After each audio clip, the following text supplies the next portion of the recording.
CEAP, Centro Espírita Altivo Panfiro. Uma casa de amor. Boa tarde os nossos ouvintes. Que Jesus abençoe a nossa tarde de estudos. Daremos continuidade ao estudo do livro Obreiros da Vida Eterna. Vamos ler o Evangelho, fazer a nossa prece e darmos continuidade ao estudo da semana passada. É o capítulo 8, Bem-aventurados que têm um coração puro. Bem-aventurados que têm um coração puro, porque eles verão a Deus. Então, apresentaram-lhe algumas crianças para que as tocasse. E como seus discípulos repelissem com palavras rudes aqueles que as apresentavam, Jesus ficou muito desgostoso e lhes disse: deixai vir a mim os pequeninos, não os embaraceis, porque o reino dos céus é para aqueles que se assemelham a eles. Em verdade vos digo, todo aquele que não receber o reino de Deus como uma criança, não entrará nele. E abraçando-as e impondo-lhes as mãos, as abençoava. Marcos capítulo 10, 13 e 16.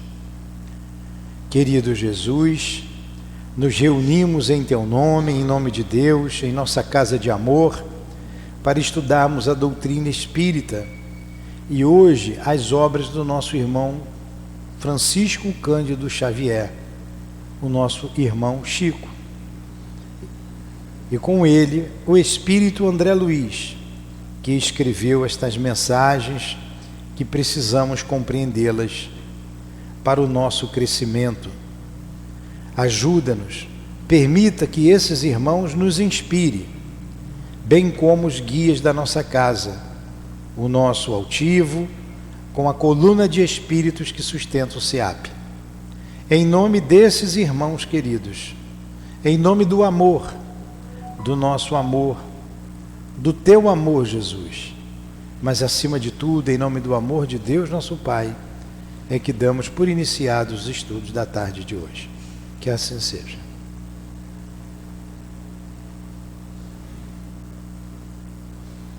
Muito bem. Então vamos... Esse celular aqui acho que está vivo, tem que desligar, não dá para baixar, para não atrapalhar. Tudo bem? Nós estamos estudando então Obreiros da Vida Eterna. Estamos no capítulo número 2, no Santuário da Bênção. No Santuário da Bênção. Sim, eu estou pensando aqui como nós vamos fazer. Se eu retorno ali no princípio, ou se eu pego daqui. Eu tenho que me lembrar da história aqui que eu parei semana passada. Aqui no Santuário da Bênção,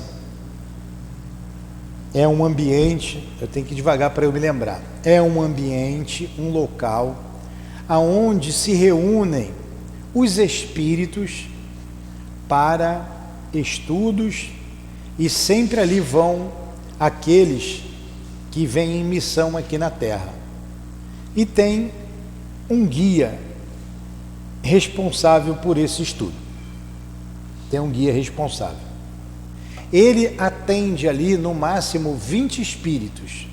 Tinham 3 equipes ali que estavam se preparando para vir em trabalho à Terra.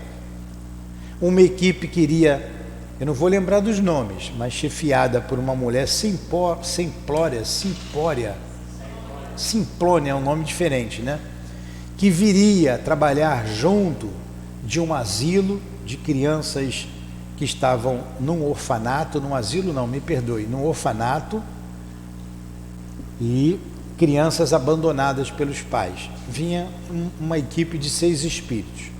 Uma equipe chefiada por um outro espírito, com mais 2 irmãos, mais 3 irmãos, uma equipe de 4, que viria trabalhar no hospital de loucos aqui na terra, atender aqueles irmãos desencarnados pela loucura e os encarnados que estavam ali como loucos. E a equipe que compunha o André Luiz, mais 4 espíritos. Ele, tinha um padre e uma enfermeira, e mais o Jerônimo, que era o chefe da equipe. Antes de virem a essas missões, e essa história que é muito interessante desse livro, eles se reúnem na casa da bênção com esse instrutor. Não é o Jerônimo. Jerônimo é o chefe da equipe do André Luiz. Então tem um instrutor que daqui a pouco eu vou me lembrar. Menetério. Metério, é. Pô, em vez de botar Zé, né? Joaquim, João, que é mais fácil. Albano Metelo, é isso aí mesmo. Eu lembrei do professor Albano Metelo. E só uns detalhes para a gente relembrar. Ele fala da importância do pensamento naquele lugar. Por quê?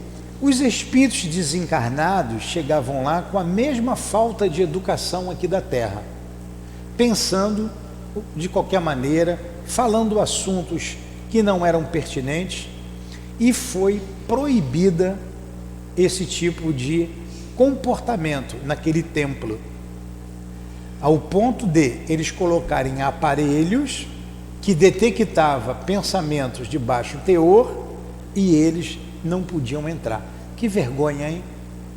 Então é melhor a gente ir cuidando do nosso pensamento desde já, para não passar vergonha do lado de lá, porque a linguagem lá é a do pensamento. Pensou, criou, todo mundo vê. Imagine aqui se a gente visse o pensamento de todo mundo. Deixa eu ver o que você está pensando, Luiz. Você está bem, Luiz. Aí nós fizemos um paralelo com a nossa casa. Esse ambiente aqui, isso aqui é um templo, é um lugar sacrossanto. Foi a linguagem que ele utilizou para aquele salão. Então devemos ter aqui o mesmo comportamento, vir com um pensamento elevado, com um pensamento de trabalho, e quando precisarmos de socorro, que todos nós precisamos, pedirmos a Jesus. Chegou mais cedo no ambiente, pega o Evangelho, vai ler, pega um livro, a livraria tem livros, pega um livro, vai ler, bota a cabeça numa literatura de elevação. Na nossa casa, o comportamento é o mesmo, a gente escutar boas músicas, ver programas que tratam de situações elevadas, escolher a música, escolher o filme, escolher a natureza, coisas que elevem, para a gente ir se educando, meditando. E aqui na casa espírita não é diferente. Aí eles vão receber um espírito, eles têm um intervalo depois dessa reunião, e vão voltar agora, e vai chegar ali um outro espírito para falar com eles. Foi melhor explicar do que ler, não foi? Então eu tive que me lembrar, por isso que eu demorei um pouquinho. Aí vamos lá, vocês podem me interromper a qualquer hora e tirar as dúvidas de vocês. Teremos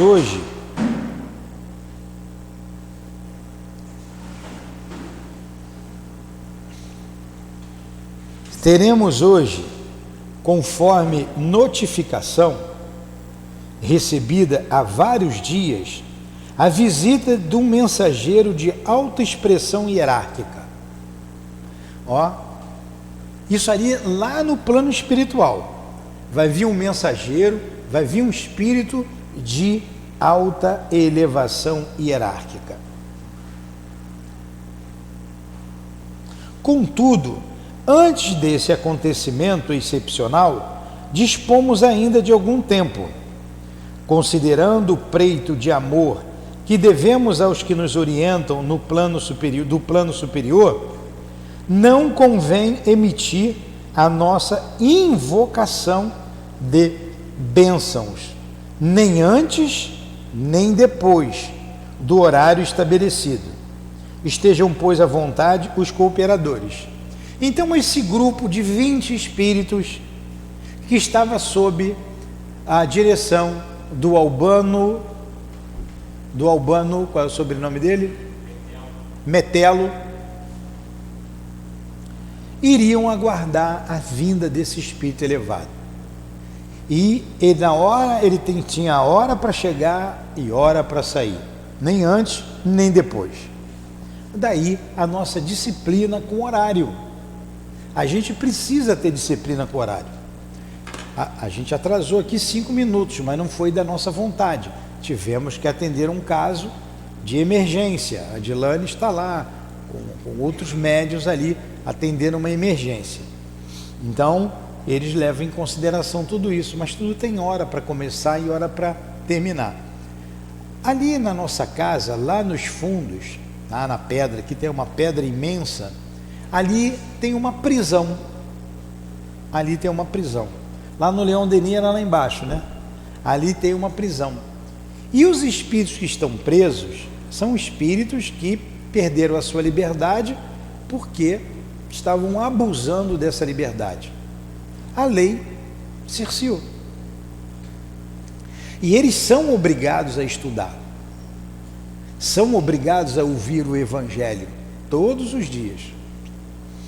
E quando nós fazemos os nossos estudos, eles estão nos ouvindo lá e alguns são trazidos para cá. Outros ficam lá, presos e escutam o que estamos falando aqui. Então, nós temos que ter hora para começar, hora para acabar. Eles são trazidos, ouvem a palestra, retornam para lá. Aqui fora fica um monte de espíritos também. Só que tem um telão e microfones que quem fica ali, ouve também. Não podem entrar para não tumultuar o ambiente, escuta lá de fora. Aí vocês vejam a nossa responsabilidade. A responsabilidade do espírita com os nossos trabalhos, com os nossos pensamentos, com os nossos sentimentos.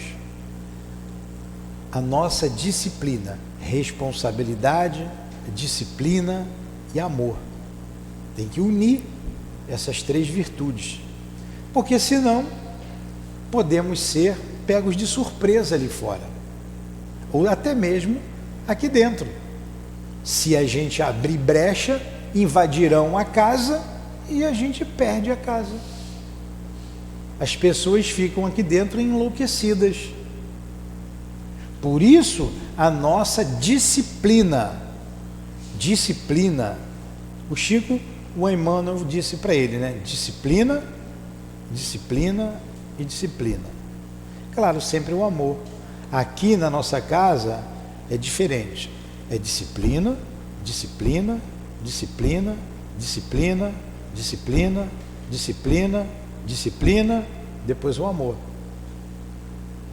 A gente é mais indisciplinado do que o Chico, então precisa de mais disciplina e muita responsabilidade. Vamos ver aqui a importância do nosso pensamento no ambiente, porque eles terão que preparar um ambiente para esse espírito que vem lá de uma altura, de um lugar elevado, que é da terra. Vamos lá. Fixando o olhar nos 3 encarregados, é aqui que nós estamos, né? De serviço, acrescentou após as reticências: enquanto me entendo particularmente com os chefes das missões, temos quase 1 hora para a troca de ideias construtivas. 1 hora de intervalo não é para fazer fofoca, porque espírito também faz fofoca. Ideias construtivas. Cornélio passou a dirigir-se de modo confidencial aos nossos orientadores e, fracionados em grupinhos diversos, entabulamos conversações amigas. Atendendo-me os desejos, Padre Hipólito, qual o chamávamos na intimidade, apresentou-me o assistente Barcelos, da turma de servidores que se destinava à assistência aos loucos. Olha só, o André Luiz vinha com a equipe para atender alguns desencarnados. As pessoas que acabam de morrer, que acabam de desencarnar, eles vêm com essa equipe, o André Luiz, com o Jerônimo, a enfermeira e o padre, para atender essas pessoas. Então, ali fora, no bate-papo do intervalo, o André Luiz foi conversar com um da equipe que ia trabalhar com os loucos. Esse senhor aqui chamado Barcelos.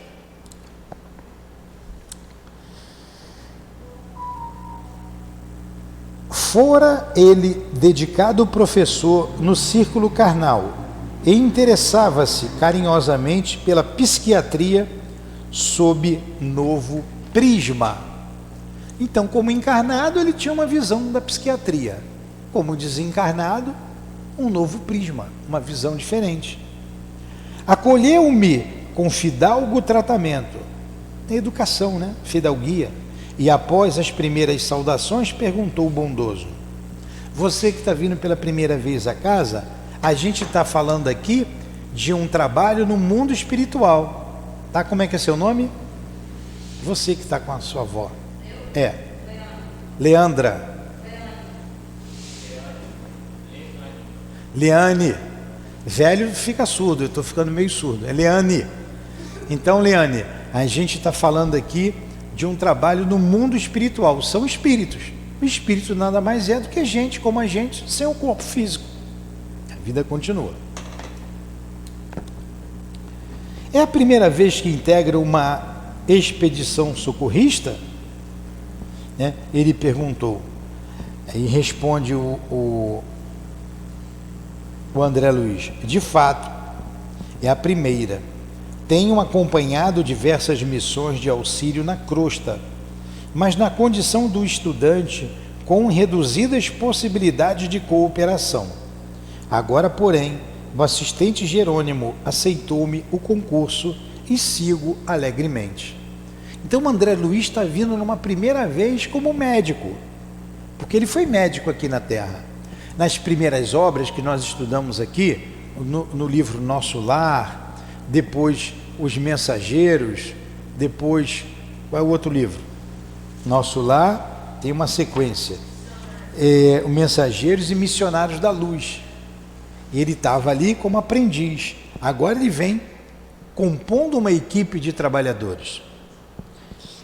Endereçou-me cativante olhar, na qual transpareciam satisfação e suprema, pareciam satisfação e surpresa, e observou: o trabalho beneficia sempre. Trabalha-se aqui, trabalha-se no mundo espiritual. Está conseguindo se desligar de lá? Está prestando atenção aqui? É isso aí. À medida que a senhora for se desligando da situação lá, ela vai melhorando, e a senhora também.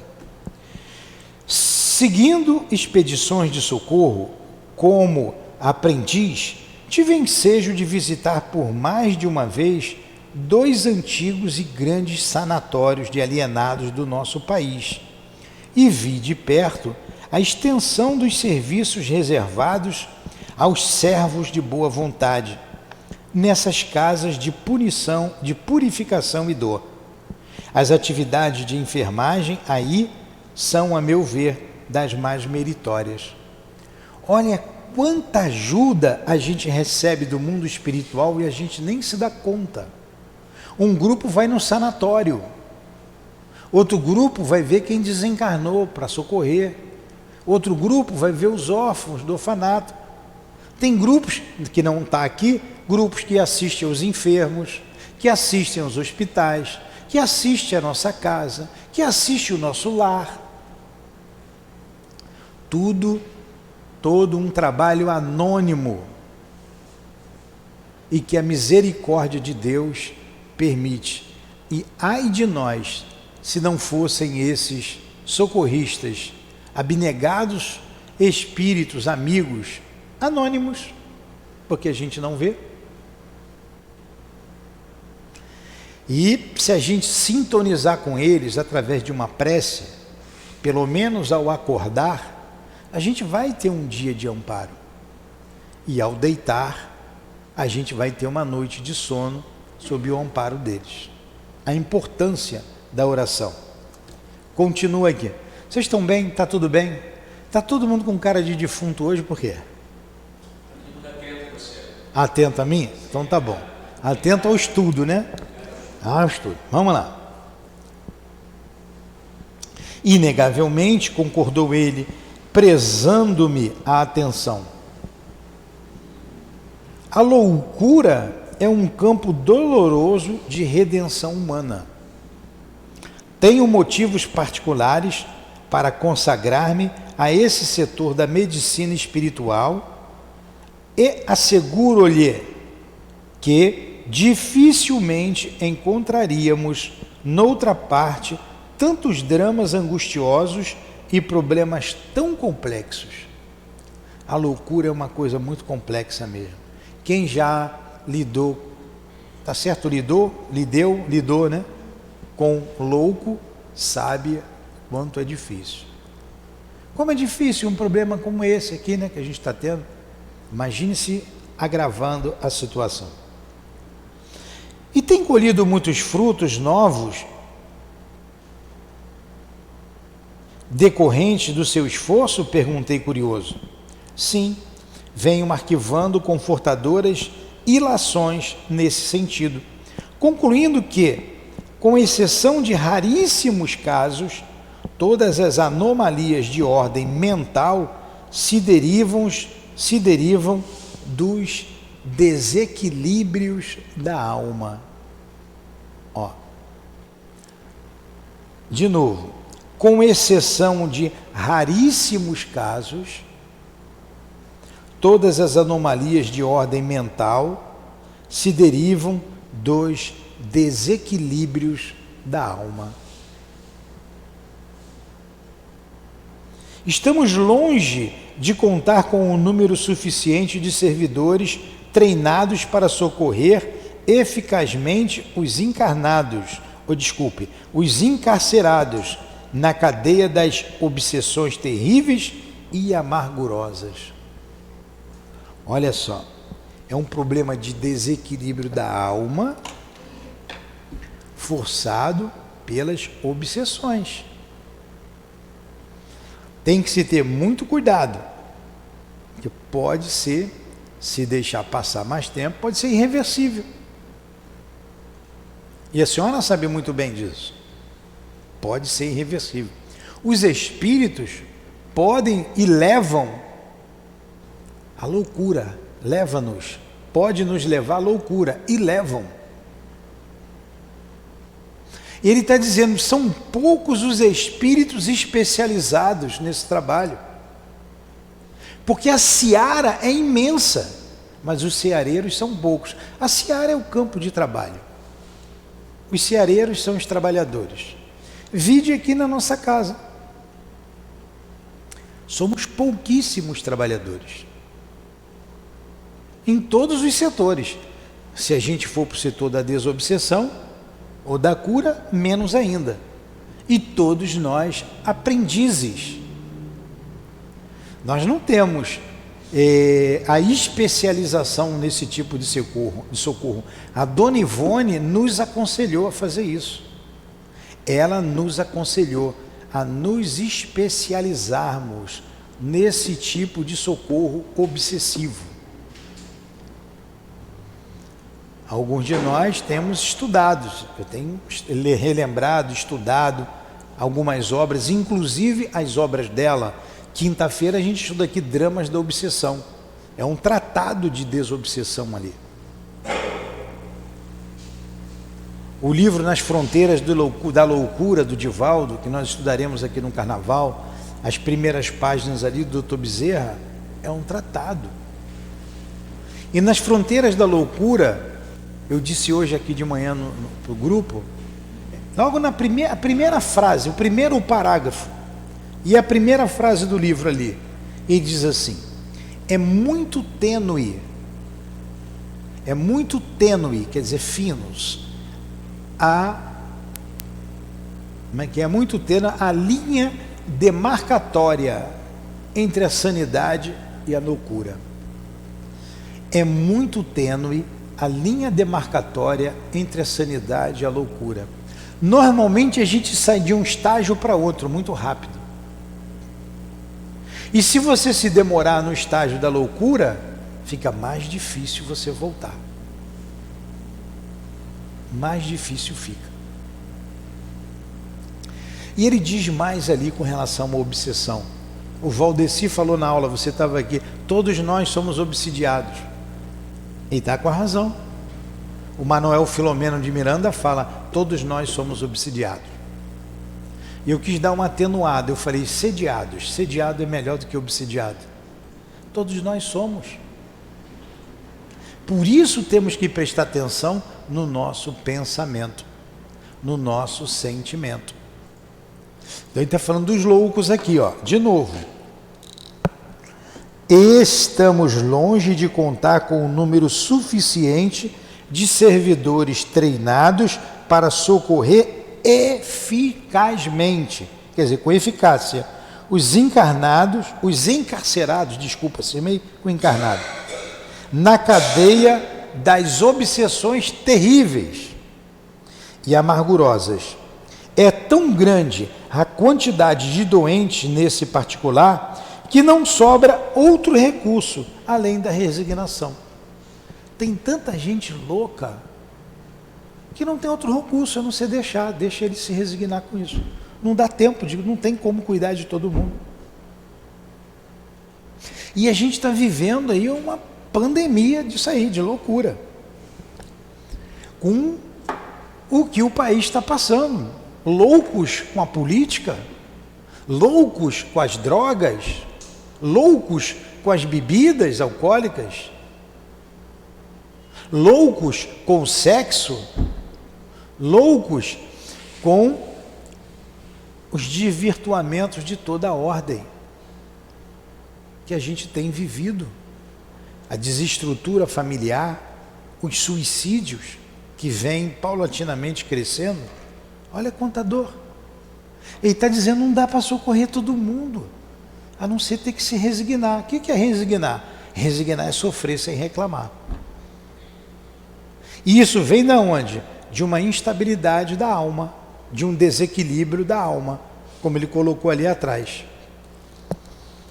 Continuamos desse modo a atender superficialmente, esperando acima de tudo da providência divina. Olha o que eles estão dizendo. Os espíritos, não dá. A gente atende superficialmente, não dá para atender todo mundo com eficácia. Nos casos de perseguição sistemática das entidades vingativas e cruéis do plano inacessível às percepções do homem vulgar, temos invariavelmente uma tragédia iniciada no presente com a imprevidência dos interessados ou que vem do pretérito próximo ou remoto através de pesados compromissos. Entenderam o que eu li? Eu vou ler devagarzinho, que eu sei que vocês não entenderam. E esse pedacinho que eu li é riquíssimo de detalhes. Olha só, eu vou lendo e explicando, porque para eu não explicar tudo e perder aqui ideias interessantes que estão aqui, ó. Nesses casos de obsessão, ele está dizendo que são as perseguições sistemáticas das entidades vingativas e cruéis, do plano inacessível às percepções do homem vulgar. Então, olha só. Casos de perseguição sistemática. O que é uma coisa sistemática? Repetitiva. Não para, não cansa. Um dia, uma semana, um mês, um ano, 10 anos. Às vezes nós vamos ver aqui, de 100 anos, de 200 anos, de 1000 anos. Perseguição sistemática do espírito. Entidades vingativas e cruéis. Não foi isso que a gente viu ali, minha filha? Entidades vingativas e cruéis. Do plano inacessível às percepções do homem. A gente não está vendo. Mas eles estão aí. Temos invariavelmente uma tragédia e causa uma tragédia, e isso causa morte, causa dor, causa desespero, suicídio, uma porção de coisas. Temos uma tragédia iniciada no presente com a imprevidência, quer dizer, se iniciou agora, nós é que fomos imprevidentes. O obsidiado foi imprevidente, o louco foi imprevidente. O que é ser imprevidente? Eu pego minha moto, me encho a cara de cachaça e saio doidão e meto a cara no poste. Eu fui imprevidente, não fui? Avancei o sinal, atropelei. Fui imprevidente, não fui? Nós somos imprevidentes com os nossos pensamentos, com os nossos sentimentos. Que se dane o outro, que se dane você. Tenho raiva, estou bem, estou sendo imprevidente. Estou deixando de cumprir a lei de amor. Abro brecha mental e entro em sintonia com esses espíritos. Se tem alguém que não gosta da gente, nesse momento ele vai dizer assim: poxa, é agora, deu mole, vou pegar ele agora. Uma tragédia iniciada no presente com a imprevidência dos interessados, ou quando ela não vem agora pela nossa imprevidência, que vem do pretérito, quer dizer, do passado remoto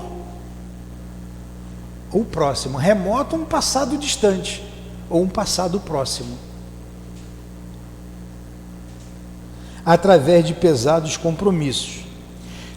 Entenderam agora? Se os psiquiatras modernos penetrassem o segredo de semelhantes fatos, iniciariam a aplicação de uma nova terapêutica à base dos sentimentos cristãos, antes de qualquer recurso à hormonioterapia e à eletricidade. Na época que escreveu, não sei se hoje ainda dá choque. Maluco toma choque, não é isso? A gente escuta choque e esse remédio que eu não sei o que é isso.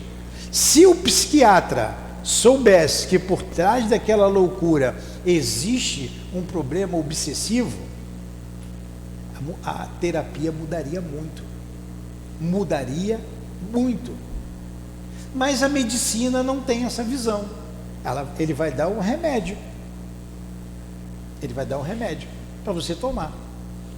Vai deixar a pessoa grogue, a situação vai piorar e ela não vai ficar curada. Fala, Conceição. Eu não sei se ainda existe hoje, mas nos anos 80, lá em Belo Horizonte, tinha um hospital André Luiz que trabalhava com a terapeuta espírita. Eles trabalhavam com base, água purificada e um remédio psiquiátrico, juntavam os dois. Pois é, tem que se fazer o tratamento, não pode abandonar o médico, porque nós não somos médicos, mas tem que fazer o tratamento espiritual também. Então, o que ele está dizendo aqui, e para um trabalho desse, você tem que ter 3, aqui não está escrito, quem diz é o Manuel Filomeno de Miranda, lá no livro do Divaldo, tem que ter 3 virtudes ou 3 características daquele que vai conversar com os espíritos: amor, fraternidade e caridade. Se não tiver amor, não vai conseguir nada. Agora, se você não tiver disciplina, você também nunca vai ter amor. Por isso falamos aqui em disciplina, porque a disciplina precede ao amor. Precede ao amor. Mas sem amor, você não faz esse trabalho. Esse é o último trabalho que você realiza numa casa espírita. Porque você, além da disciplina, que a gente já tem por princípio, amor, fraternidade e caridade. O que é fraternidade? Amor de irmão, certo? Amor fraterno, amor de irmão. Caridade é fazer ao outro o que você gostaria que fizesse a você. É assim que você se prepara para um trabalho desse de socorro espiritual.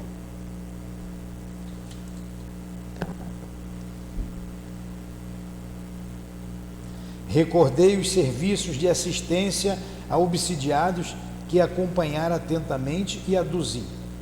Examinei alguns casos torturantes de obsessão e possessão, isso é o André Luiz dizendo, que me impressionaram sobremaneira pela quase completa ligação mental entre os verdugos e as vítimas. Olha só, ele observou essa ligação mental numa obsessão entre o perseguidor e o perseguido, o verdugo e a vítima. Na verdade, ambos são vítimas. Todo mundo é vítima. Todo mundo é vítima. E ele continua aqui. Eu estou de olho na hora que a gente tem aula daqui a pouco. Mas eu acho que ao mesmo tempo, quando você é vítima, você também não pode, né? Hã? Ao mesmo tempo, quando você é vítima, você também não pode. Então, a vítima de hoje foi o algoz de ontem. E o algoz de hoje foi a vítima de ontem. Na verdade, tudo fruto da ignorância. Lembra quando Jesus disse na cruz, né? Pai, perdoa-lhes que eles não sabem o que fazem. Ele que diz assim, esse pessoal é tão ignorante. Eles não estão sabendo, eles vão ter que responder por tudo que eles estão fazendo aqui. E somente os séculos farão com que eles se redimam diante da lei. Então perdoa, Pai, perdoa, Senhor. Eles são ignorantes, eles não sabem o que estão fazendo. Toda vez que a gente faz mal a alguém, a gente não sabe o que está fazendo. Nós estamos ignorando a lei maior, a lei de amor. Que tudo que você faz, você recebe. Tudo que você lança, volta para você. Qualquer pensamento que você joga, ele volta para você, para o bem ou para o mal. Não é o bumerangue que faz vai e volta? O pensamento é a mesma coisa. Bom ou mal.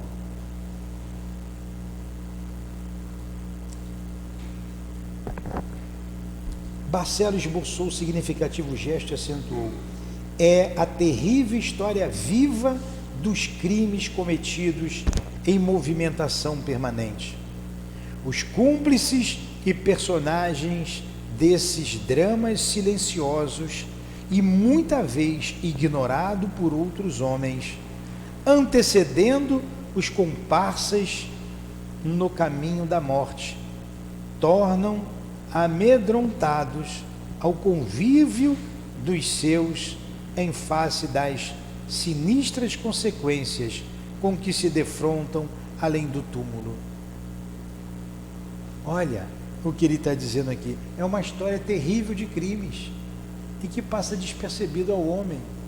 Inclusive a gente pode dizer, ali está um crime que alguém faz, comete um assassinato, uma coisa brutal, ele nunca está sozinho. E muitas vezes ele foi inspirado a fazer aquele crime, ele já traz a tendência dele, ele já traz a violência, a tendência ao assassínio. Junta a fome com a vontade de comer. Por isso que a gente tem que rezar antes. E ser bom é ser bom, não é ser bonzinho.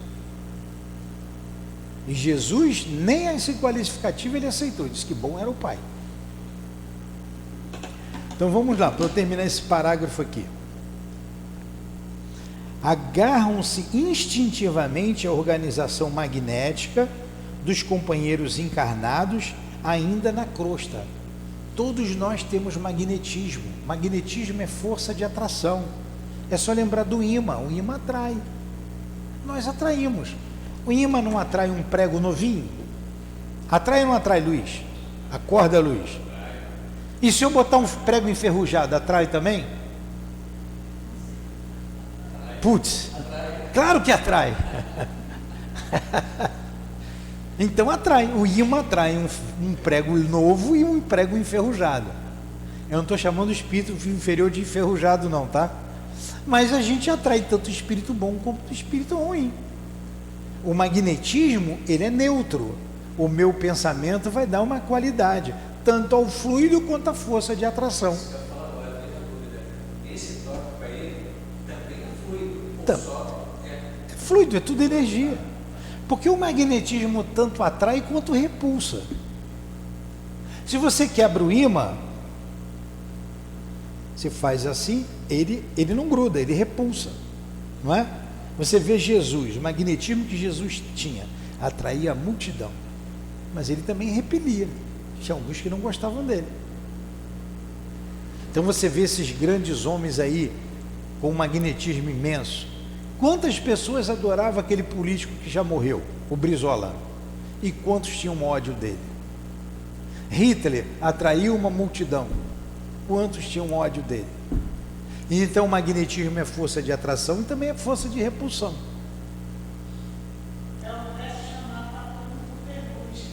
O Deoclésio falava turma do Ferrugem, né? Eu não gosto de falar isso não. Mas vamos lá. Agarram-se instintivamente à organização magnética dos companheiros encarnados, ainda na crosta, quer dizer, é o nosso caso. Viciando-lhes os centros de forças, relaxando-lhes os nervos e abreviando o processo de extinção do tônus vital, porque tem sede das mesmas companhias junto às quais se lançaram em pleno abismo. Eles são então como se fossem vampiros, né? Vampiro. Tira o nosso tônus vital, a nossa vitalidade, a nossa força. Vampiros. Aí o obsidiado acorda sempre cansado, dormiu a noite inteira, mas acorda, parece que andou a noite, correu a noite inteira. Por quê? Foi vampirizado. Foi vampirizado. Senta, entra e senta. Fica com a cabecinha aí, ou entra ou sai. Entra e senta logo. Entenderam? Vou terminar aqui por causa da hora. Exibem sempre quadros tristes e escuros, onde se destaca a piedade de muitas almas redimidas que tornam do alto incompassivos gestos de intercessão e socorro urgente. Deixa eu ver se ele vai parar aqui. Vai ser grande, ele vai continuar falando, ó, imprimiu consideração ligeira. Se vocês lembrarem, semana que vem, a gente comenta a aula de hoje. Se eu me lembrar, eu comento. Se eu não me lembrar, vocês vão lembrar onde nós paramos, né?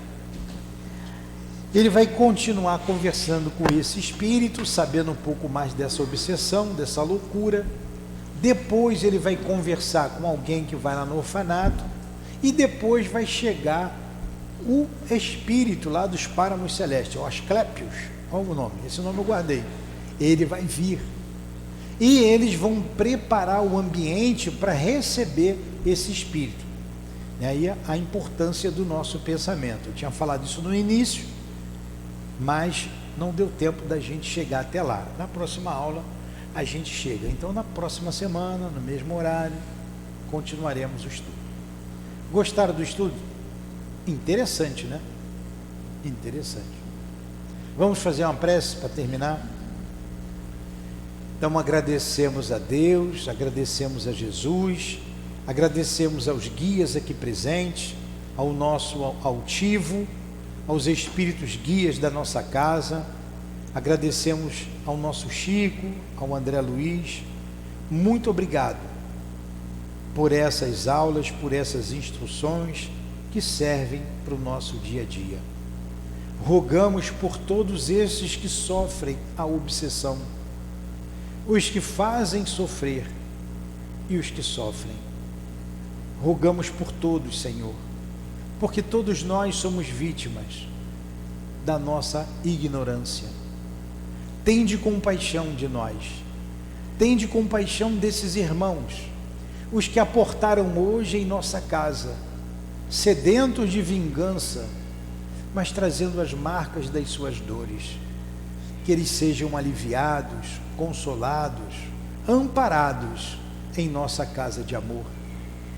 E que as vítimas de hoje, que foram os algozes de ontem, também recebam, Senhor, esse mesmo tratamento.